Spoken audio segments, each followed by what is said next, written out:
বাংলার অধিকার কেড়ে নেওয়ার অভিযোগ, বিজেপি কমিশনকে তোপ মমতা বন্দ্যোপাধ্যায়। বিজেপিকে দিল্লির জমিদার বলে তোপ তৃণমূল নেত্রীর। নিজের সোশ্যাল হ্যান্ডেলে তোপ তৃণমূল নেত্রীর। আমাদের সঙ্গে আবির রয়েছেন, প্রতিনিধি আবির। নববর্ষের যে আবহ, তার মধ্যেই হচ্ছে বাংলায় নির্বাচন চলছে এবং এই নির্বাচনে প্রায় প্রত্যেক দিনই আমরা দেখেছি যে কখনো বিজেপি এবং কখনো কমিশনের ভূমিকা নিয়ে বারবার ধরে সরব হয়েছেন মমতা বন্দ্যোপাধ্যায়।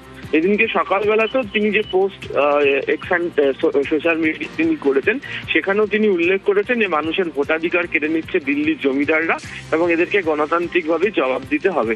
আসলে এর মধ্যে দিয়ে একই সঙ্গে হচ্ছে যে নির্বাচন কমিশনের যে ভূমিকা এবং অন্যদিকে তার যেটা অভিযোগ যে নির্বাচন কমিশনকে পুরোপুরিভাবে কেন্দ্রের শাসক দল বিজেপি ব্যবহার করছে এবং যেভাবে বিজেপি তাদেরকে কাজ করতে বলছে সেভাবেই কমিশন কাজ করছে। যে অভিযোগ নিয়ে সরব হচ্ছিলেন সেটি তিনি আজকে আরো একবার তিনি মনে করিয়ে দিয়েছেন এবং একই সঙ্গে তিনি উল্লেখ করেছেন যে বর্তমান অবস্থাতে দাঁড়িয়ে বাংলার যে ঐতিহ্য, সেই ঐতিহ্যগত সম্প্রীতি এবং সৌহার্দ্য নিয়েই সবাইকে একই সঙ্গে চলতে হবে এবং সেটা সেইভাবেই চললেই বিজেপিকে উপযুক্ত জবাব দেওয়া যাবে। অর্থাৎ সরাসরি রাজনৈতিকভাবে তিনি তার নববর্ষের এই পোস্টের মধ্যে দিয়েও আক্রমণ শানিয়েছেন এবং তাদের যে ভূমিকা, সেই ভূমিকা নিয়ে সরব হয়েছেন।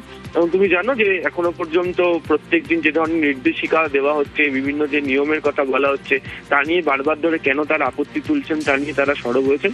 বহু ক্ষেত্রে থেকে কমিশনের যে ধরনের ভূমিকা পালন করার কথা, নিরপেক্ষভাবে তারা সেই ভূমিকা পালন করছে না বলেও তৃণমূল কংগ্রেস বারবার ধরে অভিযোগ করছে এবং এক্ষেত্রে দাঁড়িয়ে তাদের বক্তব্য যেভাবে বিভিন্ন দিক থেকে নানা রকম ভাবে এজেন্সির ব্যবহার ও বাকি বেশ কিছু পদ্ধতিকে ব্যবহার করে যেভাবে রাজনৈতিক লড়াইয়ের বাইরে গিয়ে যে ধরনের আচরণ করা হচ্ছে, সেটা কখনো নির্বাচনে এই রাজ্যে হয়নি বলেও তিনি বারবার ধরে উল্লেখ করেছিলেন। ফলে সেই প্রসঙ্গের কথাও আজকে তার এই সোশ্যাল মিডিয়া পোস্টের মধ্যে দিয়ে উল্লেখিত করে তিনি একই সঙ্গে কমিশন এবং বিজেপিকে এক সূত্রে বেঁধে তিনি আক্রমণ করেছেন। বেশ, তৃণমূল কংগ্রেস সরকার আপনারা দেখেছেন, কেন্দ্রীয় বঞ্চনা সত্ত্বেও আমরা প্রায় 105টা সোশ্যাল স্কিম করেছি, জন্ম থেকে মৃত্যু অবধি সব মানুষের জন্য। আগামী দিনও সব মানুষ যাতে ভালো থাকে সেটা দেখাই আমাদের আসল উদ্দেশ্য। দিল্লির জমিদাররা অনেক অত্যাচার করছে, ভোট কাটছে, অনধিকার প্রয়োগ করছে। বিজেপি ভ্যানিশ ওয়াশিং মেশিন সব এজেন্সি দিয়ে বাংলার উপর জুলুম অত্যাচার করছে।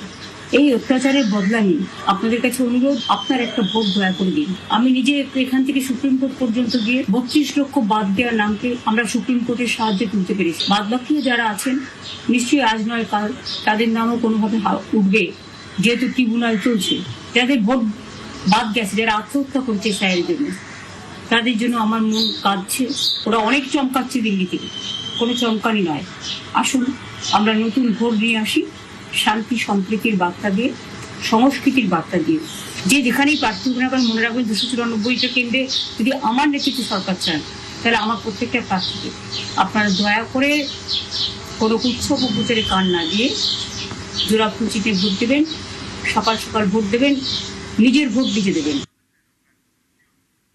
নববর্ষে শান্তি সম্প্রীতির বার্তা, সোশ্যাল মিডিয়ায় পোস্টে শুভেচ্ছা মুখ্যমন্ত্রী মমতা বন্দ্যোপাধ্যায়। নিজের লেখা গান পোস্ট করে শুভেচ্ছা বার্তা মুখ্যমন্ত্রীর।